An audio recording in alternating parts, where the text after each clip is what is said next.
Tajul Islam, Mr. Abdul Aziz, distinguished guests, ladies and gentlemen. There are times in our lives when we wish that someone whom we have lost could come back to life to share a very precious moment. This is one such moment. If Indira Gandhi could have been with us now, I know she would have been overwhelmed by the high honor you have bestowed on her, for there can be no honor higher than the one conferred for the freedom of an oppressed people and the birth of a great nation. I feel humbled and privileged, but also proud to accept it on her behalf. I do so with a very full heart, conscious that the honor is not hers alone, but also India's, and in a sense yours as well. A tribute to all those who struggled and sacrificed for the cause of freedom and human dignity. I am very deeply touched. Thank you. For me, to come to Bangladesh is not just to visit another country. Memories and emotions flood my mind. If I may share with you a cherished personal memory, my husband and I were present at the airport along with Indira Ji, her colleagues, and the massive crowd on that historic morning of January 10, 1972, when Bangabandhu Sheikh Mujibur Rahman was welcomed in Delhi on his way home to his newly free country. The tumultuous excitement, the sense of optimism, indeed, the knowledge that history was being made, I can never forget. I pay tribute to the father of your nation for his vision, his leadership, his extraordinary courage and sacrifice. Much has been written and said about Indira Gandhi. The quality she prized above all else was fearlessness. This was a quality which her father, Jawaharlal Nehru, and the father of our nation, Mahatma Gandhi, had also inculcated and cherished. Throughout her life, courage and Indira Gandhi were synonymous. The courage of a young girl separated for long periods from her imprisoned father and enduring the loss of her beloved mother, of a young woman facing up to police lathi blows and imprisonment, and of a leader dealing with the many crises of her long prime ministership. Never was this courage more manifest, never was it more tested than in the months from March to December 1971, when Bangladesh was being born. In the face of threats, in the face of pressures, she held her nerve and extended a hand of friendship to your heroic struggle for freedom. Throughout that difficult time, I was struck by her inner calm, even as storms raged around her. It was a calm which could only have been born out of immense courage and conviction. A free Bangladesh was your victory, but also her finest hour. Courage and sensitivity do not always go hand in hand. Yet Indira Gandhi embodied them both. Her policies reflected her qualities. She was sensitive to the plight of the poor and the imperative of combating poverty, sensitive to nature, to the environment, sensitive to the arts, to music, to dance, to literature, and to the quest for new knowledge, sensitive to enriching the human spirit beyond material goods and avarice, sensitive to nurturing wholeness in the human person. Much of this came from her time in Shantiniketan, one of the most formative periods of her life. It was at Shantiniketan that her soul blossomed. Sitting at the feet of Gurudev Rabindranath Tagore, she imbibed something of his worldview, the mingling of Eastern and Western values. If I may say so, Shantiniketan also made her something of a Bengali at heart, a lover of the Bengali language, of good conversation, of the creativity, color, and liveliness of Bengal's composite culture.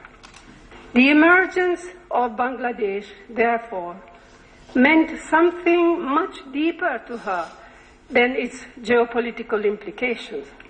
She saw in it a renewal of the spirit of the Bengal she knew and loved.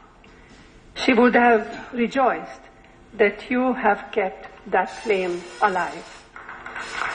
Our two countries have much in common, not only in terms of history and culture, but in the challenges we face, and no less important in the values we believe in.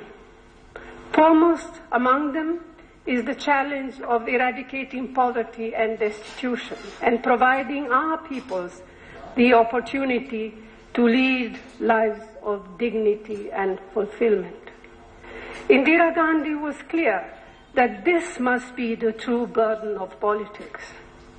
The progress we have each made so far highlights how much more needs to be done and how unremittingly we must work in this direction.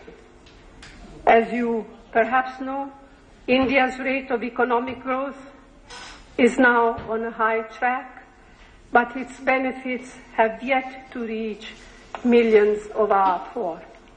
Growth has, however, generated resources which we are using in a purposeful manner in scores of large national programs to blunt the edge of mass poverty. And I would like to mention just a few. Free midday meal scheme now feeds 150 million children in government-run schools. All rural families are now legally entitled to 100 days of employment on local works in the countryside. A food security bill shortly to be introduced in Parliament will hopefully end malnutrition and hunger. In areas critical to the quality of life, your country is ahead of India. You have achieved almost universal immunization of infants, a smaller proportion of underweight children, significantly lower infant and child mortality, more mean years of schooling, a higher level of female secondary education, and a longer life expectancy. I am particularly impressed that you have achieved parity in male and female enrollments at both primary and secondary level. Women's empowerment has clearly been a key factor in your success. Your NGOs and government have worked together most effectively for the better delivery of services. We each have something to teach the other and must continue to do so in a spirit of mutual respect and equality. Of course, our countries will follow their own chosen paths of development, but to the extent that we are able to cooperate and learn from each other's experiences, it will redound to the greater common good of both our people. That is what Indira Gandhi would have wanted, and that is what I hope we will constantly endeavor to do. Indira Gandhi rightly believed that nations are built on the strength of their determination in facing problems, no matter how immense. The people of Bangladesh and its leaders, its freedom fighters, have given ample evidence of such courage in the face of innumerable odds and difficulties. And you, Madam Prime Minister, exemplify this through your inspiring and enlightened leadership. You have endured hardships, made many sacrifices, and stood steadfast by your principles in the course of your long public life.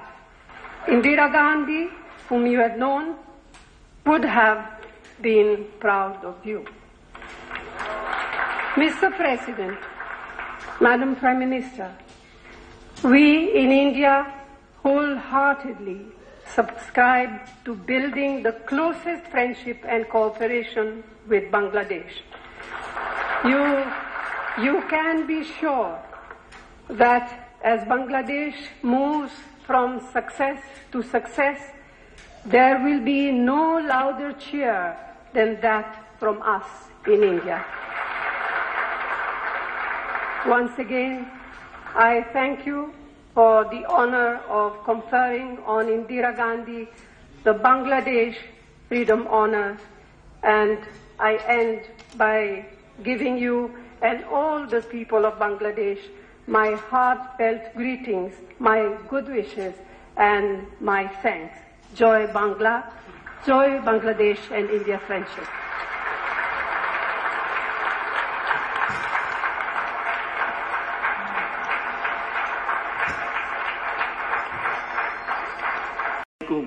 And a very good afternoon to you all.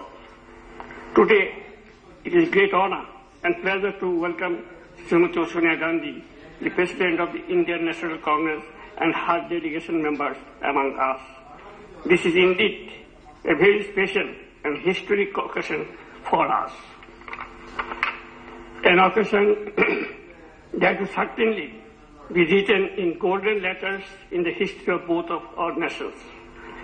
We have gathered here today to pay rich tributes to one towering personality whose contribution in our war of liberation was very distinct, crucial, and unique. By her political wisdom and vision, she influenced the course of history and face of the generations. Yes, today we are here to pay our solemn homage to Srimati Indira Gandhi, the former Prime Minister of India. I recall with highest gratitude her strong support for the independence of Bangladesh. By honoring Srimati Indira Gandhi for her noble contribution for our freedom, we honor ourselves and revisit the epic of War of Liberation. She not only opened up the doors of India for millions of Bangladeshis, but also extended moral and material support to our government in exile. She arranged training and logistic support to the valiant freedom fighters, the Mukti Bahini. She also launched an intense and bold diplomatic move for Bangladesh, despite the challenges by some major powers. Finally, she took the ultimate challenge and engaged the Indian forces against the opposition forces with Mukti Bahini to shorten the bloody war and thus save millions of lives. But Srimati Indira Gandhi's role did not end here. She vigorously pursued with the Pakistan authorities and created national pressure for the safe release of father of the nation, Bangabandhu Sheikh Mujibur Rahman. At the end of the war, she withdrew Indian forces from Bangladesh so that Bangladesh could chart its own destiny. Her firm spirit, exemplary courage, and endless generosity will remain in our hearts for ages. Excellencies, ladies and gentlemen, after 40 years of our independence, Bangladesh Awami League has allowed the country to return to the ideals for which it fought in 1971. Our father of the nation, Bangabandhu Sheikh Mujibur Rahman, dreamed of a Sonar Bangla, based on the ideas of democracy, secularism, social justice, and the rule of law. Today, we are very proud to pay the highest tribute to a person who extended full support to Bangabandhu to materialize his dream of Sonar Bangla. At this joyous and historic juncture, I also pay the highest respect and honor to our father of the nation, Bangabandhu Sheikh Mujibur Rahman. Ladies and gentlemen, by far, India is our closest neighbor and the best friend. Over the years, our relations have evolved to a dynamic, multi-dimensional level. It is a time-tested relationship that is based on common history, shared values, culture, language, and traditions. Our relationship is now about to achieve even a greater height as the two co-governments are ready to resolve many historic disputes, including the resolution of the land boundary and sharing the water of common rivers. Here, I would also like to note with great satisfaction India's amazing leap forward in all fields of national development. Her advancement, especially in the fields of economy, science and technology, research and development, etc., are huge.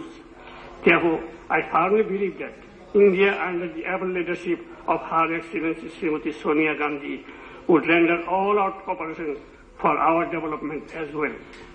I can assure you, Your Excellency, that the people of Bangladesh shall always remember all your support in this regard, as they do remember with respect your sacrifices made during 1971. Excellencies, ladies and gentlemen, history has offered us this rare opportunity to pay our long due tribute to Srimati Indira Gandhi for her outstanding role in our war of liberation and the celebration of the excellent state of solid relations that exist between the two countries. Excellency Srimati Sonia Gandhi, we deeply appreciate your gracious gesture in accepting the Bangladesh Freedom Honor. We conferred on Srimati Indira Gandhi for her seminal role and contribution for her freedom. On behalf of the People's Republic of Bangladesh, it is my distinct honor to present to you the Bangladesh Freedom Honor for the great Srimati Indira Gandhi. Finally, as you all know, Srimati Indira Gandhi has inspired millions of Bangladeshis and Indians to fight against all sorts of oppression, injustice. Even after 40 years, as she remains as a beacon of hope and strength to all of us who aspire to make Bangladesh a true Sonar Bangla. Indeed, she will continue to inspire our future generations, since the history of our nation is closely linked to the incredible saga of the incredible woman, Srimati Indira Gandhi. I profusely thank you, Your Excellency, Srimati Sonia Gandhi, and all our delegation members, all your delegation members. Thank you all, distinguished guests, ladies and gentlemen. Joy Bangla, long live Bangladesh India friendship.